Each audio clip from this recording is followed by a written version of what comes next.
সাম্প্রতিককালের বলিষ্ঠতম সিদ্ধান্ত সরকারের। আজকে সেই বিষয় নিয়ে আপনাদের কাছে প্রতিবেদন পেশ করতে এলাম। অন্নপূর্ণা যোজনায় সরকার অত্যন্ত কঠোর একটা অবস্থান নিল এবং সঠিক সিদ্ধান্ত নিলেন।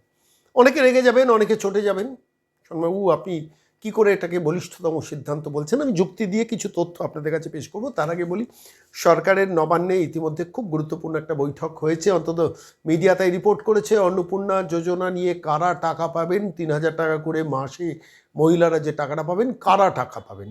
তার মধ্যে বাদ দেওয়া হয়েছে সিভিক ভলেন্টিয়ারদের, বাদ দেওয়া হয়েছে প্যারা টিচারদের, বাদ দেওয়া হয়েছে আশা কর্মীদের, বাদ দেওয়া হয়েছে অঙ্গনওয়াড়ি কর্মীদের। অর্থাৎ সরকারের কাছে নির্দিষ্টভাবে যারা টাকা পান তারা এই ক্যাটেগরিতে ঢুকতে পারবেন না। এবং যারা ইতিমধ্যে পেয়ে গেছেন, এমন সিভিক ভলেন্টিয়ার বা প্যারা টিচার কিংবা মানে বলছি অঙ্গনওয়াড়ি কর্মী কিংবা আশা কর্মীরা যারা টাকাটা পেয়ে গেছেন প্রথম মাসেই, তাঁদের বা দ্বিতীয় মাসেও পেয়েছেন, তাদের টাকা কিন্তু ফেরত দিতে হবে, এমনই অন্তত মিডিয়া রিপোর্ট। আমি কেন এটাকে বলিষ্ঠতম সিদ্ধান্ত বলছি, যে দেখুন, প্যারা টিচাররা কত মাইনে পেতেন, 11,000 14,000 টাকা। সেই প্যারা টিচারদের নির্দিষ্টভাবে মাইনে বাড়ানো হয়েছে সাম্প্রতিককালে, আপনারা জানেন, প্রায় 5,000 টাকা বাড়ানো হয়েছে। যিনি 11,000 টাকা পেতেন তিনি 16,000 টাকা পাচ্ছেন, যিনি 13,000 টাকা বা 14,000 টাকা পেতেন তিনি 20,000 টাকা পাচ্ছেন। তো যে মানুষটি 16,000 টাকা পান, অর্থাৎ 5,000 টাকা একসঙ্গে মাইনেটা বাড়ানো হয়েছে, তিনি আবার একই সঙ্গে অন্নপূর্ণা যোজনার 3,000 টাকার জন্য আবেদনটা করছেন। অর্থাৎ 20-র পরে 23,000 বা 16-র পরে 19,000। সেইটাই সরকার বলছে, না আপনাকে তো 5,000 টাকা আমরা বাড়িয়েছি, আমরা 5,000 টাকা ভাতা তো দিচ্ছি অ্যাডিশনাল, যেটা পেতেন আপনি 11,000 টাকা প্যারা টিচার হিসেবে প্রাইমারি পেতেন, সেটাকে আমরা 5,000 টাকা বাড়িয়েছি। সম্ভবত 11 থেকে 12-র মধ্যে তারা পেতেন, ফলত 16 থেকে 17,000 টাকা তিনি পাচ্ছেন। তারপরে যে 3,000 টাকা অতিরিক্ত আপনি আবেদন করতে যাচ্ছেন, আপনাকে দেওয়া হবে না। আপনাদের চাকরির ব্যাপার ট্যাপারগুলোকে আমরা অন্যান্যভাবে অন্যান্য রাজ্যের সঙ্গে কম্পেয়ার করে দেখব। রাজ্যের মুখ্যমন্ত্রী যেদিনকে বাজেট পেশ হয়েছে সেদিনকে বলেছেন, যিনি আগে 13-14,000 টাকা পেতেন তিনি 20,000 টাকা পাচ্ছেন প্যারা টিচার আপার প্রাইমারি। তাঁকে বলা হয়েছে যে আপনি এই যে 3,000 টাকা অতিরিক্ত পাচ্ছেন, এই 3,000 টাকা অতিরিক্ত পাবেন না। এই অঙ্গনওয়াড়ি কর্মী হিসেবে আপনি প্যারা টিচার হিসেবে আপার প্রাইমারি আপনি এই পার্টিকুলার অন্নপূর্ণা যোজনার এই টাকাটা পাবেন না। ঠিক একইভাবে সিভিক ভলেন্টিয়ার যারা দীর্ঘদিন ধরে বঞ্চিত থেকেছেন, প্রতারিত থেকেছেন, তাদের 11,000 টাকাটাকে একসঙ্গে 2,000 টাকা বাড়ানো হয়েছে, 13,000 টাকা বা 14,000 টাকার আশেপাশে তারা পাচ্ছেন। তাদের বলা হচ্ছে আপনারা এই অতিরিক্ত 3,000 টাকা পাবেন না। এটা একদম গরিব প্রান্তিক মানুষ, তাদের পাওয়া হবে। এই সিদ্ধান্তে civic volunteer, para teacher, ICDS কর্মীদের কথা বলি, যারা আইসিডিএস কর্মী দীর্ঘদিন ধরে 11-12,000 টাকা পেতেন, একসঙ্গে তাদের 16-17,000 টাকা মাইনে হয়ে গেছে। বা আশাকর্মী যারা 6,500 টাকা মাইনে পেতেন, তাদের একসঙ্গে প্রায় 5,000 টাকা বাড়াতে 11,000 টাকা হয়ে গেছে। ফলত তাকে বলা হচ্ছে আপনি অতিরিক্ত 3,000 টাকা পাবেন না। বা অঙ্গনওয়াড়ি কর্মী যিনি 16,000 টাকা মাইনে পাচ্ছেন, তাকে মানে 5,000 টাকা মাইনে বাড়ানো হয়েছে, ভাতা বাড়ানো হয়েছে, তাদের বলা হচ্ছে যে এই 3,000 টাকা অতিরিক্ত আপনি পাবেন না। এবার স্বাভাবিকভাবে অঙ্গনওয়াড়ি কর্মীরা রুষ্ট হবেন যে আমাদের পাওয়ার কথা ছিল, পেলাম না কেন। আশা কর্মীরা রুষ্ট হবেন, আমাদের পাওয়ার ছিল, পেলাম না কেন। প্যারা টিচাররা রুষ্ট হবেন, আমাদের পাওয়ার ছিল, আমরা পেলাম না কেন। সিভিক ভলেন্টিয়াররা রুষ্ট হবেন, আমাদের পাওয়ার ছিল, আমরা পেলাম না কেন। আমি এই জায়গাটা খুব সংক্ষেপে ব্যাখ্যা করবো, আপনারা আমার সঙ্গে সহমত হতেও পারেন, নাও হতে পারেন, কিন্তু আমি যুক্তি দিয়ে যে তথ্যটা আপনাদের কাছে পেশ করব, সে তথ্যটা আপনারাও ভাববেন যারা এই প্রতিবেদন শুনছেন, যারা পান না, যারা এই প্যারা টিচার কিংবা আইসিডিএস কিংবা আশাকর্মী কিংবা সিভিক ভলেন্টিয়ার নন, তারা আগে যুক্তিটা ঠিক কিনা আপনারা অবশ্যই কমেন্ট বক্সে লিখবেন। আর যারা কেউ প্যারা টিচার, কেউ অঙ্গনওয়াড়ি কর্মী, কেউ আশাকর্মী, কেউ সিভিক ভলেন্টিয়ার আমার এই প্রতিবেদন শুনছেন, আপনারা বিশ্লেষণ করেও আপনারা জানাবেন আপনাদের মানে আপনারা কোন ক্যাটাগরিতে কাজ করেন, যে কোন যুক্তিটা ভুল এক্ষেত্রে। আমি কেন আপনাদের কাছে বলছি, প্রথমত সিভিক ভলেন্টিয়ারদের ক্ষেত্রে, সিভিক ভলেন্টিয়ারদের ক্ষেত্রে রাজ্য সরকারের অবস্থান খুব পরিষ্কার। সিভিক ভলেন্টিয়ারদের উপর বঞ্চনার প্রতারণা নিয়ে আমি দীর্ঘ প্রতিবেদন করেছি, একাধিক কথা বলেছি, এবং আমার মনেও হয়েছে যে সিভিক ভলেন্টিয়ার নিয়ে রাজ্য সরকার যথাযথ স্টেপ ফেলেছেন। কেন বলছি, তাদের 2,000 টাকা বাড়ানোতে অনেক ক্ষুব্ধ। কী আর হলো, 11,000 টাকা পেতাম, 2,000 টাকা বাড়ানো হলো। আমি বলছি একটা 30 দিনের বয়সী সরকার, সে প্রথম স্টেপেই 1,23,000 সিভিক ভলেন্টিয়ারকে 2,000 টাকা করে বাড়িয়েছে। 1,23,000, একজন দুজনকে নয়। এবার সরকারের তরফ থেকে সিদ্ধান্ত নেওয়া হয়েছে ঝাড়াই বাছাই হবে। ঝাড়াই বাছাই কি? আমি একটা ছোট্ট যুক্তি তথ্য দিই, আপনারা অনেকে এই তথ্যগুলো জানেন কিনা জানি না। আমি এটা নিয়ে দীর্ঘদিন বেশ কিছুদিন আরও চর্চা করছি, এই সরকার নির্বাচিত হওয়ার পর তথ্য অনুসন্ধান করছি।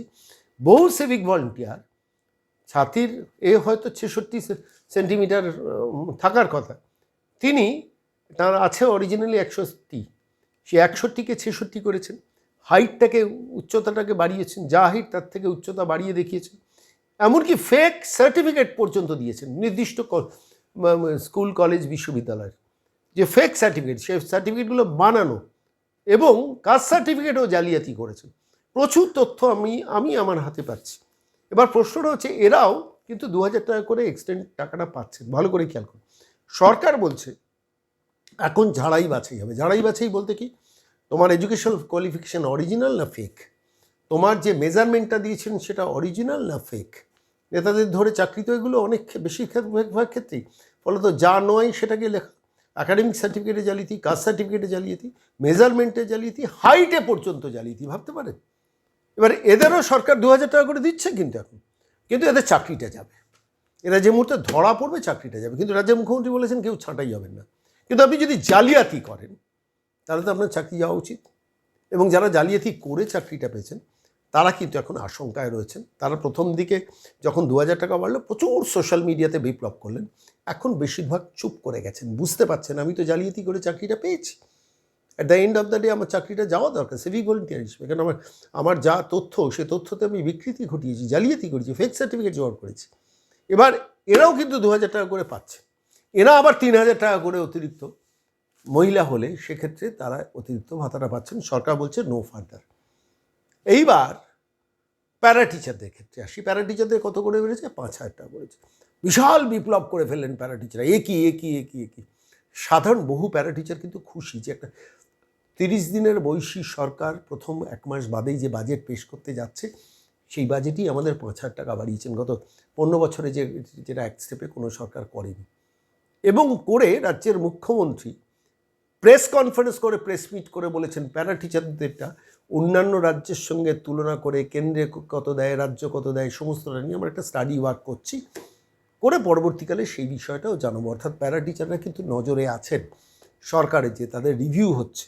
এটা কিছু নির্দিষ্টভাবে পলিটিক্যাল ইন্টেনশন নিয়ে কিছু প্যারা টিচারের নেতা এবং নেত্রীরাই অসভ্যতারা করেছে এবং করে একটু বিদ্রোহী করানোর চেষ্টা করছিলেন, কিন্তু বুঝলেন না যে প্যারা টিচাররা স্কুলের সংগঠন, স্কুলটাকে ধরে রেখেছেন। যখন মমতার সরকার জালিয়াতিটা করেছেন, শিক্ষক জালিয়াতি করেছেন, সেই সময় তারা স্কুল এডুকেশন সিস্টেমটাকে ধরে রেখেছেন, তাদের সম্মানজনকভাবে ভাতা পাওয়া উচিত, আমিও বিশ্বাস করি। কিন্তু প্রশ্নটা হচ্ছে একটা সরকার যখন শুরুতেই পা ফেলেছে 6 লক্ষ কোটি টাকা 8 লক্ষ কোটি টাকা দেনা নিয়ে, সেই সরকার should be given a chance and scope যে ঠিক আছে প্রথম স্টেপেই তো আপনারা 5000 টাকা বাড়িয়েছেন, এবার আপনাদের কি ডেভেলপমেন্ট করা যায় সেই দিকে সরকার রিভিউ করছে।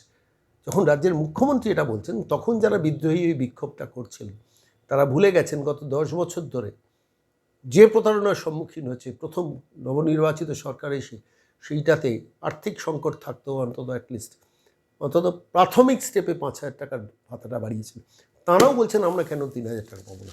আচ্ছা, গরিব একজন প্রান্তিক মানুষ 3000 টাকা না পেয়ে এই মানুষটি যদি 3000 টাকা পান, সেটা সমাজের প্রান্তিক মানুষের প্রতি অসম্মান হবে না? প্রশ্নটা রাখলো, প্রশ্নটা ভাববেন। অবশ্যই আপনারা পেলে খুশি হতাম, কিন্তু যখন সরকারি সিদ্ধান্তটা নিচ্ছেন যে আপনাদের তো 5000 বেড়েছে, যে কিছু বাড়েনি তাকে 3000 টাকা বাড়াতে দিন, অসুবিধাটা কোথায়? যারা এতদিন ধরে পেয়ে এসছেন তো চুরি করে তো অনেকেই চাকরি পেয়েছেন, তার মানে এতদিন ধরে করেছেন বলে এখন চুরি করেই আমরা চাকরি পাওয়াটা অধিকার? অঙ্গনওয়াড়ি আশাকর্মীদের বলছে, আশাকর্মীরা দিনের পর দিন অসহ্য কষ্ট যন্ত্রণা নিয়ে দিন কাটিয়েছেন। 3000 4000 করতে করতে 6000 টাকা সামান্য ফোনের বিলটা পর্যন্ত তারা পেতেন না। কি গেছে তাদের আজকে 11,000 টাকার উপর মাইনে হয়েছে। তাদের সরকার বলছে আপনাদের তো 5000 টাকা বাড়ালাম, একটা স্কিমে আপনারা 5000 টাকা পাচ্ছেন, আরেকটা স্কিমও আপনারা 3000 টাকাটা নেবেন না। অঙ্গনওয়াড়ি কর্মীদের ক্ষেত্রেও তাই, 16,000 টাকা যাদের মাইনে হয়ে গেছে তাদের বলছে আপনারা 3000 টাকাটা নেবেন না, আপনি তো 5000 পেয়েছেন, যে কিছু পাইনি তাকে দিতেন। আমি বলছি সরকারের এটা বলিষ্ঠতম সিদ্ধান্ত, তার কারণ এত অঙ্গনওয়াড়ি কর্মী, নেতারা নেমে পড়বেন। আসমা তারা খাতুন দেখছিলাম অঙ্গনওয়াড়ি কর্মী, খুব বিপ্লবী কথাবার্তা বলেছেন, আমরা হতাশ, অর্থাৎ একজন মানুষ দুটো পাবেন, আরেকজন মানুষ কিছু না পান। আপনারা বলতেই পারেন সরকার সবাইকে দিন, ওদেরও দিন, আমাদেরও দিন। তো আপনারা একটা কাজ করুন, অঙ্গনওয়াড়ি কর্মীরা ওই 5,000 টাকাটা বাতিল করে দিন, যে আমরা ওটা নেবো না, আমরা অঙ্গনওয়াড়ি, আমরা ওই অন্নপূর্ণা ভাণ্ডারটা নেবো। বা আশাকর্মীদের যারা বিপ্লবী করার চেষ্টা করছেন তারা বলুন ওই 5,000 টাকা আমরা নেবো না, আমরা 3,000 টাকা নেব। সেটা কিন্তু বলবেন না। অর্থাৎ আমি দুটো জিনিসেরই বেনিফিশিয়ারি থাকবো, এই লক্ষ্যে তারা ধাবিত হচ্ছে। মানে সরকারকে একটু সময় দিন, স্পেস দিন। যে সরকার, আমি বলছি যে সরকার 60 দিনের মধ্যে যে বলিষ্ঠ সিদ্ধান্ত একটার পর একটা নিচ্ছে, তাকে ব্রিদিং স্পেসটা আপনারা দেবেন না? আমি জানি এই প্রতিবেদন পেশ করার পর অনেক অঙ্গনওয়াড়ি কর্মী, আশাকর্মী, সিভিক ভলেন্টিয়ার, প্যারা টিচার ক্ষুব্ধ হবেন। জিশনবাবু, আপনি তো এতদিন আমাদের হয়ে কথা বলেছেন, এদের এইটাই কথা বলছেন কেন? আমি অবশ্যই বলছি প্রান্তিক গরিবের থেকে গরিব মানুষটি, যে মানুষটি কোনোদিন কিছু পায় না, সেই মানুষটি 3,000 টাকাটা পাওয়া দরকার। যে মানুষটা 1,500 টাকা পেত, যিনি প্যারা টিচারও নন, সিভিক ভলেন্টিয়ারও নন, যিনি আশাকর্মীও নন, যিনি অঙ্গনওয়াড়ি কর্মী নন, তিনি 3,000 টাকা পান। আর আপনাদের উত্তরোত্তর শ্রীবৃদ্ধি হোক, আপনাদের জন্য, প্যারা টিচারদের জন্য, আপনাদের জন্য, অঙ্গনওয়াড়ি কর্মীদের জন্য, আপনাদের আশাকর্মীদের জন্য, এবং অবশ্যই সিভিক ভলেন্টিয়ারদের জন্য আমিও কথা বলবো, সরকারের কাছে আবেদন রাখবো। কিন্তু this is not the time. Let them work, তাদের কাজ করতে দিন। হাজার আর্থিক অনটনের মধ্যেও যে সরকার দেখছে সবাইকে, সেখানে দাঁড়িয়ে এই সিদ্ধান্তটাকে সহযোগিতা করুন, বলিষ্ঠতম সিদ্ধান্ত। আমি বিশ্বাস করি প্রত্যেকটি মানুষ যুক্তিটাকে সমর্থন করবেন, আবেগকে নয়। আমি অতীতেই পেয়েছি, অতীতে তো অনেক চাকরি চুরি হয়েছে, সেটাকেই, সেই ট্রেনটাকে আমি সমর্থন করে যাবো। তেলা মাথায় তেল দেবো, আমি তেলা মাথায় তেল দেবো কথাটা বলা উচিত না। আমি বলছি যিনি একটা পাচ্ছেন তাকে দ্বিতীয়টাও পেতে হবে, আর যিনি একটাও পাচ্ছেন না তিনি তাকিয়ে জুলজুল করে তাকিয়ে বসে থাকবেন, আমারটা কবে হবে, আমি কবে পাবো, বড্ড যন্ত্রণায় আছে। ভাববেন না তাদের কথা? ভাববেন। আমি প্রতিবেদনটা সার্বিকভাবে পেশ করলাম, সরকারকে ধন্যবাদ অন্তত বলিষ্ঠতম এই সিদ্ধান্তটা অন্নপূর্ণা যোজনা নিয়ে নেওয়ার জন্য।